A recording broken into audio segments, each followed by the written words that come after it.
बिस्मिल्लाहिर्रहमानिर्रहीम। अस्सलाम वालेकुम नाज़रीन कराम, मैं हूं मखदूम शहाबुद्दीन और आप देख रहे हैं मेरा फेसबुक और यूट्यूब चैनल। उम्मीद करता हूं आप सब लोग बखैर वाफियत होंगे और जहां भी होंगे अपने अहले खाना समेत खुश भी होंगे और महफूज भी। नाज़रीन कराम, एक जानिब तो पूरे का पूरा सिस्टम ही इमरान खान के खिलाफ है, पूरे का पूरा निज़ाम एक इमरान खान के पीछे लगा है, तो वहीं दूसरी जानिब एक मफरूर सजा याफ्ता इश्तिहारी मुजरिम की सहूलतकारी पर लगा हुआ है। इस सब के अंदर यूं लग रहा है कि एक जानिब तो नवाज शरीफ के लिए बहुत सी आसानियां, तो वहीं दूसरी जानिब इस्तेहकाम पाकिस्तान पार्टी भी इस वक्त एक्टिव होती हुई नजर आ रही है। और हालिया कुछ शमूलियतें, कुछ मुलाकातें, कुछ बयानात बड़े अहम हैं। इस सब के अंदर इमरान खान साहब के साबका साथी फ़र्रुख हबीब साहब, जो कि लापता हुए, उस लापता होने के बाद वो इस्तेहकाम पाकिस्तान पार्टी के दफ्तर पहुंचे और वहां पर जाकर उन्होंने जब IPP में शमूलियत इख्तियार करने का ऐलान किया, तो उसके बाद से आपको पता है कि जिस तरह के मामलात हैं। तो फ़र्रुख हबीब साहब ने एक और स्टेटमेंट दी है, बड़ी आम है, वो मैं आपको सुनवाऊंगा। और इमरान खान साहब के हवाले से कुछ मजीद बातें उन्होंने कही हैं। इसके साथ ही साथ शेख रशीद की खुफिया कॉल रिकॉर्डिंग का मामला क्या है, इस हवाले से एक बहुत बड़ा दावा है, एक नया कट्टा खोला है हामिद मीर साहब ने, उस पर भी बात कर लेते हैं। जबकि army chief general Asim Munir ने भी रात गए एक बड़ा अहम तरीन बयान जारी किया है, इंपॉर्टेंट स्टेटमेंट है जो army chief general Asim Munir साहब की तरफ से जारी हुई है। ये तमाम डेवलपमेंट्स हैं जो आपके सामने रखनी है। और इसके साथ ही साथ आपको पता है कि इस वक्त मुल्क में क्या सूरत हाल है, किस तरह के मामलात चल रहे हैं। और एक जानिब तो शहीद अरशद शरीफ की बरसी पर उन्हें ट्रिब्यूट पेश करने के लिए एक डॉक्यूमेंट्री चलाई जानी थी, और उस डॉक्यूमेंट्री से भी यूं लग रहा है कि पूरा निज़ाम खौफजदा है। और वो डॉक्यूमेंट्री तो नहीं चलाई गई, ARY को पूरे पाकिस्तान के अंदर बंद कर दिया गया, दोबारा ARY को बहाल कर दिया गया, लेकिन वो डॉक्यूमेंट्री जिसमें it was just a tribute to Pakistan finest journalist, वो भी नहीं चलाया गया। अब मैं आपको उस हवाले से भी एक बड़ी अपडेट दे देता हूं कि गुज़श्ता साल शहीद होने वाले सीनियर सहाफ़ी अरशद शरीफ की बेवा ने कीनिया के दारुल हुकूमत नैरोबी में पुलिस पर मुकदमा दायर कर दिया है। खबर एजेंसी से गुफ्तगू में सहाफ़ी अरशद शरीफ की बेवा ने के वकील ने कहा है कि नैरोबी में कीनिया पुलिस के खिलाफ अरशद शरीफ के कत्ल का मुकदमा दर्ज करवा दिया गया है। उन्होंने कहा कि अदालत से केस नंबर और मजीद हिदायत का इंतजार कर रहे हैं। इस हवाले से अरशद शरीफ की बेवा का कहना था कि 1 साल से इंसाफ के लिए लड़ रही हूं। कीनिया की पुलिस ने मेरे शौहर के कत्ल का एतराफ़ किया लेकिन माफ़ी नहीं मांगी। ख्याल रहे कि अरशद शरीफ को 23 अक्टूबर 2022 को कीनिया में एक मुबैना फेक पुलिस मुकाबले के अंदर शहीद कर दिया गया था, और जो मामलात हैं वो आज तक किसी के सामने क्लियर नहीं हो सके, ना पाकिस्तान की हुकूमत इसकी तहकीकात कर सकी है। सुप्रीम कोर्ट में मामला गया लेकिन सुप्रीम कोर्ट में भी ये केस तातुल का शिकार हो गया, ना कीनिया की हुकूमत इस सब के ऊपर कोई बात कर चुकी है। ये जमाल खाशोगी से कोई बड़ा या छोटा वाकया नहीं, उसी के लेवल का वाकया है, और इस पर दुनिया की खामोशी। और इवन अब यही इसमें फिर एक चीज़ बचती है कि अक़वाम मुत्तहिदा अगर कीनिया की गवर्नमेंट नहीं कोऑपरेट कर रही तो अक़वाम मुत्तहिदा एक फैक्ट फाइंडिंग कमेटी बनाए, इंडिपेंडेंट तहकीकात हों, एक सहाफ़ी और फ्रीडम ऑफ एक्सप्रेशन के ऊपर जिस तरह का वार शहीद अरशद शरीफ को शहीद करके किया गया, उसकी मिसाल दुनिया की तारीख में नहीं मिलती। और जिस तरह से अरशद शरीफ, और फिर मामला यहाँ से शुरू हो कि वो क्यों मुल्क छोड़ा और ये सारे मामला, तो ये चीज़ें बड़ी इंपॉर्टेंट है और इन्हें एड्रेस करना भी बहुत ज़रूरी है। अच्छा, वहीं दूसरी जानिब अब ज़रा सियासी अपडेट्स पर आ जाते हैं। पहले फ़र्रुख हबीब साहब की बात कर लेते हैं। फ़र्रुख हबीब साहब ने एक बड़ी आम तरीन एक मरतबा फिर स्टेटमेंट दी है, एक मरतबा फिर फ़र्रुख हबीब साहब मैदान में आए हैं। खान साहब को निशाने पर रखा है फ़र्रुख हबीब साहब ने, और obviously now is part of Istehkam Pakistan party. And I personally think कि इस वक्त अगर कोई पार्टी खुलकर पाकिस्तान की मिलिट्री और पाकिस्तान की एस्टैब्लिशमेंट के साथ खड़ी है और वोकल है, वो सिर्फ इस्तेहकाम पाकिस्तान पार्टी। आप ये देखें ना कि इस्तेहकाम पाकिस्तान पार्टी जो है उसने फौजी अदालतों में सिविलियंस का ट्रायल कलदम करार देने के सुप्रीम कोर्ट के फैसले को कौमी सलामती और कौमी मफादात के बरक्स करार भी दिया है। यानी सुप्रीम कोर्ट का जो फैसला है उसे कौमी सलामती, नेशनल सिक्योरिटी और नेशनल इंटरेस्ट दोनों से आप कह लें कि मुतसादिम करार दिया है IPP ने। That is the only political party इन पाकिस्तान जिसने ये किया है। फिरदौस आशिक अवान इसकी तर्जुमान है जमात की, और उन्होंने कहा कि मुल्क दुश्मन अनासिर और गैर मुल्की एजेंट्स पर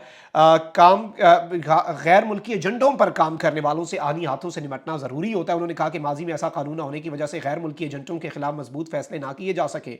और इस सब के अंदर मैं आपको ये बता दूं कि फयाजुल हसन चौहान साहब ने भी ये स्टेटमेंट दी, और इन्होंने कहा कि सुप्रीम कोर्ट का फैसला मुतनाज़ा है। पाकिस्तान में मिलिट्री कोर्ट्स में आर्मी एक्ट 1952 के तहत सैकड़ों सिविलियंस के मुकदमात चल चुके हैं, और इसमें obviously IPP is the only political party जिसने इस तरह से खुलकर बात की है। अब मैं यहाँ पर आपको ये बता दूं कि फ़र्रुख हबीब साहब की स्टेटमेंट बल्कि आपको सुनवा देता हूँ, थोड़ा फास्ट करके उसे तेज़ करके आपको सुनवा देते हैं ताकि आप भी सुन लें। फिर आगे बढ़ते हैं। शेख रशीद साहब वाला मामला भी और आर्मी चीफ की स्टेटमेंट वाला भी, उस पर भी आते हैं। और यूँ लग रहा है कि IPP जो है वो इस वक्त कंप्लीटली इमरान खान साहब जो हैं उनके खिलाफ एक बड़ी, आप कह सकते हैं, और आप जिस तरह से PTI की फीमेल जो MPs थी मखसूस नशिस्तों वाली, उन्हें भी IPP में शमूलियत इख्तियार करवाई, फिरदौस आशिक अवान के साथ उन्होंने उन्होंने मिलकर प्रेस कॉन्फ्रेंस भी की, 9 मई के वाक़यात के हवाले से भी बात हुई।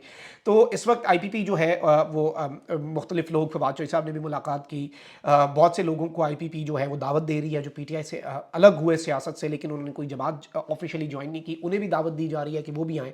तो IPP को अभी भी स्ट्रॉन्ग किया जा रहा है और ज़्यादा स्ट्रॉन्ग किया जा रहा है। आप बल्कि ये क्लिप देखें। को इतना स्ट्रॉन्ग करते हैं, आप जमहूरी अंदाज से चीज़ों को लेकर चलते हैं कि आप अपना अल्टीमेट टारगेट जो है वो अचीव कर लेते हैं। लेकिन 14 मार्च को मतलब एक वारंट आया ना, एक अदालत ने बुलाया, अगर आपको पुलिस गिरफ्तार करने आ रही है, वट एवर, आप उसकी डिटेल में ना जाएं। आपने बज़ाहिर बैग भी तैयार किया हुआ है, लेकिन साथ में आप ये भी चाह रहे हैं कि भाई लोग मज़ामत भी करें, और उस मज़ामत के नतीजे में कितने लोग अमलाक को नुकसान पहुंचा, कितने लोग जख्मी हुए, कितने मासूम लोगों का नुकसान हुआ, किसी की साइड से हुआ। लेकिन लीडरशिप की क्या जिम्मेदारी थी? लीडरशिप की जिम्मेदारी थी तदब्बर दिखाना। लीडरशिप की जिम्मेदारी थी, इमरान खान साहब की जिम्मेदारी थी कि वो तदब्बर दिखाते। इमरान खान साहब की जिम्मेदारी थी वो जिम्मेदारी का मुजाहरा करते, लेकिन जिम्मेदारी का मुजाहरा नहीं किया। उनको ये था कि लोग मेरे लिए बाहर लड़ें। आपको तो ये भी नहीं पता होगा कि भाई किसका सर फट गया, किसकी टांग टूट गई, किसके साथ क्या हुआ, लेकिन आपके लिए लोग लड़े, आपने गिरफ्तार नहीं होना। अब अगर आप कहने का मकसद ये है कि फिर मुसलसल पैगाम देते रहे, मुझे आज पकड़ने आ रहे हैं, मुझे कल पकड़ने आ रहे हैं, मुझे आज पकड़ने आ रहे हैं, कल पकड़ने आ रहे हैं। केसेस की जो भी सूरत हाल है, कोर्ट ऑफ लॉ तो मौजूद है ना पाकिस्तान के अंदर, पाकिस्तान के अंदर अदालतें भी मौजूद हैं। इन्हीं अदालतों में जो बाकी उस वक्त की अपोजिशन थी, जब हमारी हुकूमत थी, उन्होंने इन्हीं कोर्टों में अपने केसेस का सामना किया ना। उनकी डिटेल्स में हम नहीं जाते, जैसा किया वैसा किया कैसे किया, लेकिन सामना तो किया ना। तो आपके पास ये रास्ता था कि आप जब पाकिस्तान है, उस पाकिस्तान में आप डंडा उठा लें। मैं तो डंडा उठाने का मुझे तो आपने पैगाम नहीं दिया था, मुझे तो आपने ये तरबियत नहीं दी थी। मुझे तो जिस दिन आपने कहा था ISF बनानी है, तो आपने कहा था कि उस वक्त अब मैं नाम नहीं लेता तंजीम का, क्योंकि उनको बुरा लग जाएगा, क्योंकि बहुत सारे लोगों को भी बहुत बुरा लगना है, क्योंकि मैं बातें जो कर रहा हूँ मैं दिल से कर रहा हूँ, और ये मेरे जज्बात है, जो मेरी सोच है उसका मैं इजहार कर रहा हूँ। तो आप कहते थे कि जी वो फलानी तंजीम के साथ जिन्होंने 14 नवंबर वाले दिन मुझे पकड़ा था पंजाब यूनिवर्सिटी में, आपने वो काम नहीं करना जो वो करते हैं इदारों के अंदर। तो आप भी फिर वही काम करवाना चाह रहे थे अपनी यूथ से भी, अपनी ISF से भी, अपने बाकी लोगों से भी। और 14 मई, ये जो 9 मई का जो वाकया है, इस पर आपने मुसलसल लोगों की ज़हनसाजी की, मुसलसल लोगों की ज़हनसाजी की, मुसलसल लोगों को जो है वो तैयार किया कि लोग उस हद तक पहुंच गए कि आपको गिरफ्तार किया, और गिरफ्तार करते साथ लोग जो है वो लिबर्टी जमा हो जाते हैं। लोग जब लिबर्टी जमा हो गए, उससे पहले कितने मुजाहरे आपके कोर्ट कमांडर हाउस के बाहर होते रहे? मेरा ये सवाल है कि उससे पहले आपके कितने मुजाहरे कोर्ट कमांडर हाउस के बाहर हुए? उससे पहले आपके कितने मुजाहरे कैंट के अंदर हुए? कितने मुजाहरे आपके फौजी अमलाक के सामने हुए? लेकिन उस दिन चंद लोगों को क्या खास हदायत थी जिनका हमें नहीं पता था, यानी मेरे लिए अनएक्सपेक्टेड था। मैं लाहौर में था, मेरी उस वक्त तबीयत खराब थी, जब गिरफ्तारी हुई मुझे मेरी वाइफ ने मुझे बताया कि खान साहब गिरफ्तार हो गए। मैं उस वक्त सोया वाला दवाई खा के, मैं उस दिन के साथ इस्लामाबाद भी नहीं गया, तो उमूमन मैं साथ जाता था पेशों में इनके साथ। उन्होंने उसने मुझे इतला दी, और जब मैंने ये देखा ये हालात इस सतह के ऊपर कशीदा हो गए, मैं किसी भी जगह पर नहीं गया, मैं फैसलाबाद में नहीं गया। मेरे हल्के में उस वक्त D-टाइप पुल के ऊपर एहतजाज हुआ, ठीक है, मेरे हल्के के लोग वहाँ पर जमा थे, बाकी जगहों पर हो रहा था, लेकिन मैं किसी जगह के ऊपर एहतजाज में नहीं गया। और जो कुछ उस दिन हुआ, जी नाज़रीन इकराम, आपने सुना। और इस वक्त जारी बात है मज़ीद स्टेटमेंट्स भी आएंगी, लेकिन ये स्टेटमेंट्स बड़ी इंपॉर्टेंट हैं जो PTI के चेयरमैन इमरान खान साहब को 9 मई के वाक़यात के हवाले से एक वो जो एक माइंडसेट तैयार करने का मुजरिम जो है वो करार देने के लिए, तो इस वक्त ये नैरेटिव भी चल रहा है और ये चलता रहेगा, इसमें कमी नहीं आएगी। और 9 मई के वाक़यात भी इमरान खान साहब का इंतज़ार कर रहे हैं साइफर के बाद। अब साइफर में अगर कुछ इधर उधर होता है तो केसेस तो बहुत से और भी इमरान खान साहब के लिए तैयार है, शिकंजा पूरा एक तैयार है। अच्छा, वहीं दूसरी जानिब बड़ी दिलचस्प स्टेटमेंट दी और आम स्टेटमेंट दी रऊफ़ हसन साहब ने, पाकिस्तान तहरीक इंसाफ के तर्जुमान। उन्होंने कहा कि जिस तरीके से रियासत ने एक मुजरिम भगोड़े का पाकिस्तान की सरजमीन पर इस्तकबाल किया है, ये दाग मिटाते नस्लें लग जाएंगी। एक नहीं दो कानून पुरानी बात है, नई बात यह है कि यहाँ कोई कानून नहीं है। खुदारा ला कानूनियत में कुछ तो ऐसा छोड़ दीजिए कि ये मुल्क बच जाए। और ये बड़ी प्यारी बात की है। मेरा मौक़िफ़ पिछले 2-3 दिन से यही है कि रियासत ने एक मुजरिम भगोड़े का पाकिस्तान की सरजमीन पर जिस तरह इस्तकबाल किया, ये दाग मिटाने में नस्लें लगेंगी, साल लग जाएंगे, आपको अरसा लग जाएगा। और इमरान खान का नुकसान ये नवाज शरीफ का फ़ायदा नहीं, सिस्टम का, मुल्क के इदारों के ऊपर लोगों के यकीन का, अदलिया पर यकीन का, एडमिनिस्ट्रेशन पर, ब्यूरोक्रेसी पर, सब पर जो लोगों का एतमाद है, उस पर एक बहुत बड़ा सवालिया निशान लगा है। अच्छा, आप जरा आगे बढ़ते हैं, आपके सामने मैं कुछ और बड़ी अपडेट्स रख दूँ। शेख रशीद साहब, जाहिर बात है आपको पता है कि जिस तरह से उन्होंने एक चिल्ला काटा, उन्होंने एक इंटरव्यू भी दिया और बड़े महारत से उन्होंने इमरान खान साहब के ऊपर इल्ज़ामात लगाने से गुरेज करते हुए अपना बात भी कर दी, सांप भी मर गया, लाठी भी नहीं टूटने दी, और सब कुछ हो गया। लेकिन अब शेख रशीद साहब ने कहा कि मेरा बड़ा ख्याल रखा गया। ये बात ही डिस्कस हो रही थी शेख रशीद साहब की हामिद मीर साहब के एक प्रोग्राम के अंदर, और वो कह रहे थे कि जी नहीं, शेख साहब ने कहा है कि उनका ख्याल रखा गया है और उनके साथ कोई ऐसे वैसे नहीं। लेकिन शेख रशीद साहब के हवाले से हामिद मीर साहब ने ये बात की है कि एक सहाफ़ी से गुफ्तगू में शेख रशीद साहब ने कुछ ऐसी बातें की हैं कॉल पे, और वो कॉल रिकॉर्ड हो चुकी है, और अगर वो कॉल मंजर आम पर आ गई तो लेने के देने पड़ जाएंगे। उसमें शेख रशीद साहब ने अपनी असल रूदाद बताई है, क्योंकि अपेरेंटली पब्लिकली तो आके शेख साहब ने कह दिया कि मैं चिल्ले पे था, और शेख साहब ने कह दिया कि मेरे साथ कुछ नहीं हुआ, बड़ा अच्छा सलूक हुआ मेरे साथ, और मैंने बड़े अच्छा बस इबादत की और मुझे रियलाइजेशन हो गई, सेल्फ एक्चुअलाइजेशन हो गई, इस तरह की चीज़ें, और मैंने रिफ्लेक्ट किया अपने चीज़ों के ऊपर, अपनी पॉलिसीज़ के ऊपर, और वही सारी बातें। लेकिन अब ये जो कॉल रिकॉर्डिंग की बात है ये बड़ी अहम है, बहुत ज़्यादा इंपॉर्टेंट है, और अगर ये कॉल मंजर आम पर आती है, क्योंकि ऑब्वियसली हामिद मीर साहब को फिर उस साफ़ी ने सुनाई होगी जिससे शेख रशीद साहब ने फ़ोन पर ये सारी बातें की हैं, तो उससे भी एक नया भूचाल आ सकता है।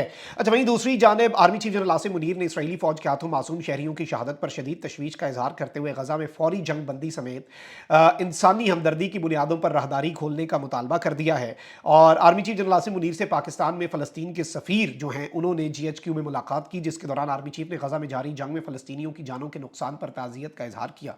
आर्मी चीफ ने जंग में इसराइली डिफेंस फोर्सेज के हाथों जानबूझकर बेगुनाह शहरियों के अंधाधुंध कत्ल पर गहरी तशवीश का इजहार करते हुए कहा कि शहरी आबादी, स्कूलों, यूनिवर्सिटीज़, इमदादी कारकुनों, अस्पतालों पर मुसलसल हमले और गजा से फ़लस्तीनियों की जबरी बेदखली इंसानियत के खिलाफ संगीन जुर्म है। Army chief general Asim Munir की तरफ से ऑब्वियसली बड़ी अहम इंपॉर्टेंट स्टेटमेंट है ये फ़लस्तीन के हवाले से, इस तनाज़े के हवाले से, और इस पर पाकिस्तान का भी एक असूली मौक़िफ़ है। और ऑब्वियसली मैं ज़ाती तौर पर ये समझता हूँ कि पाकिस्तान को इस वक्त इस मामले को लीड कर रहा होना चाहिए, और इसमें ऑब्वियसली आपकी मिलिट्री ने तो नहीं लीड करना, इंटरनेशनली डिप्लोमेटिक फ्रंट पे आपके कोई ऐसी आवाज़, कोई ऐसा लीडर जो इस सब के ऊपर लीड कर सके इन चीज़ों को, वो बड़ा इंपॉर्टेंट है, और उसकी इंतज़ार है पूरी पाकिस्तानी कौम को भी और आलम इस्लाम को भी। और अब देखते हैं ये लीडर कौन बनता है, खला कौन फिल करता है। लेकिन ये स्टेटमेंट बड़ी आम है army chief general Asim Munir की, और ऑब्वियसली पूरा पाकिस्तान, चाहे हर चीज़ पॉलिटिकल डिफरेंसेस पीछे, सारे इख्तलाफात पीछे, ये एक ऐसा कॉज है जिसके लिए पूरे तमाम तर पाकिस्तानी एक हैं, and that is one thing. और ये हमें एक मैसेज एज अ होल देना भी चाहिए इंटरनेशनल कम्युनिटी को। अपना बहुत ख्याल रखें। अल्लाह निगहबान। पाकिस्तान।